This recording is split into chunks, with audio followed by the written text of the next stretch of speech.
Hello, America. My name is Adam, and I come from a suburb of the newly defined war-torn city of Portland. War-torn is not a descriptor for our city or actually anywhere in our state, and today I want to show you the reality of the world that we live in. Leaving the comfort of Beaverton, the suburb of Portland where I reside, I look upon the water feature below and take to heart the importance that water plays upon the population of Portland. It might seem like a strange way to begin this discussion, but the part of the Pacific Northwest where Portland is placed is passed off as a particular paradise for puddles, precipitation, and is a popular pet peeve of pleasant weather worshippers. Global warming and climate change are altering that noticeably year by year, but we still do get a hefty amount of rain in the city and the surrounding areas. So water is just a great commonality to start this with. It is, after all, something we all need, and the Portland area seems to have plenty of it.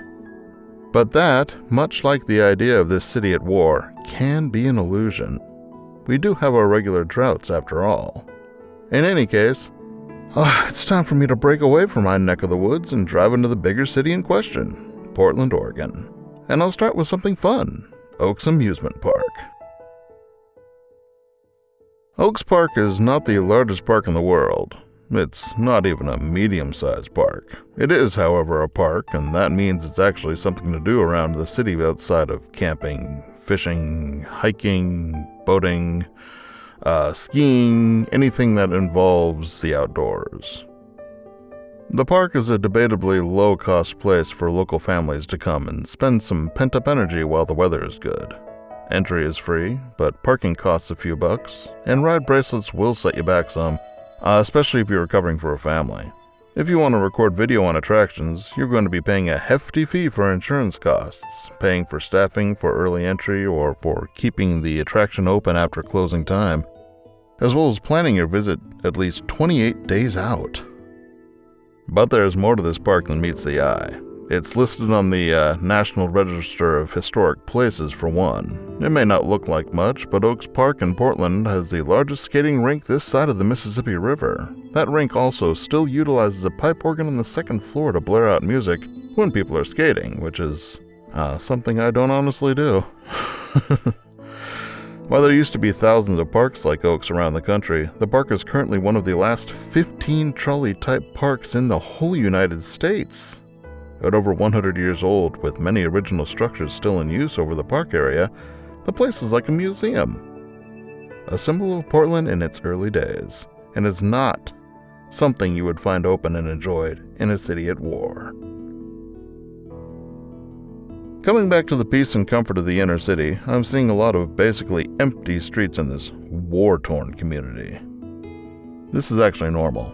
Every time I come upon things like this, my wife and I just mention to one another that it seems strange, that there should be a lot more people than we're seeing. After all, there's usually a lot of cars parked on the side of the streets. But often this is what we find when driving the city streets.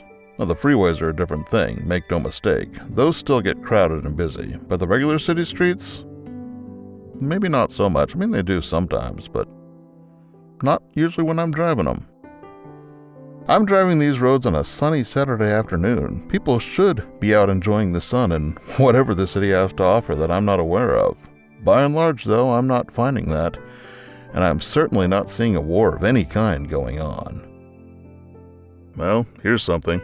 A small protest is in progress.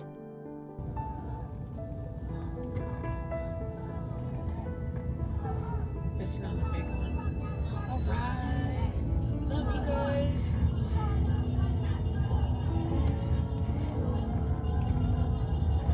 All right. Cool. It's not very big. You guys go, dudes. Is this it? Is this why the National Guard and military were sent to Portland? This protest is only like maybe a block long. Portland takes up 145 square miles. This protest isn't even a postage stamp in comparison to that. Time for the military to pack up. There's nothing to see here. This is ridiculous. Okay. Time to get a bit more serious with this and head to the World Trade Center in Portland. It's a building that I've been into. Once. For a few hours. My kid even had her high school prom here some years ago. It looks pretty intact to me. No wars are being fought here. Or here either. I'm looking at one of the city's many water features, and everybody here seems to be having a pleasant time. I'm looking around and I'm not seeing any sense of danger whatsoever. Well, there are some Canadian geese. In fact, what I'm seeing the most of here is water, and the very spirit of Portland. Water is the lifeblood of our fair city, flowing through the veins of its many waterways. Its liquid mass carries vessels passing over it to deliver their cargo to other ports, and flows under the bridges that connect us to other lands. But the water here does more than just flow. It also brings the community together. These small glimpses of a single afternoon are but a snapshot of a photo gallery that stretches on to infinity with other images that are very much like what you see here. Relaxed, subdued, possibly high, and often pleasant when unencumbered by financial issues. Take a moment and look at the people of Portland enjoying themselves. These are families. Couples. Friends.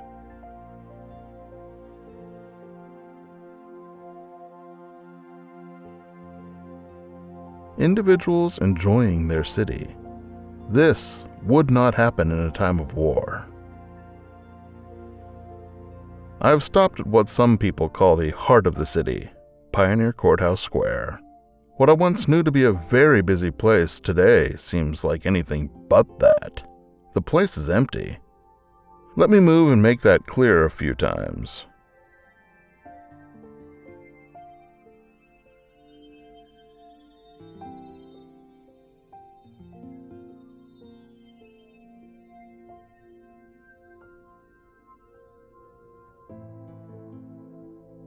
There is nothing going on here.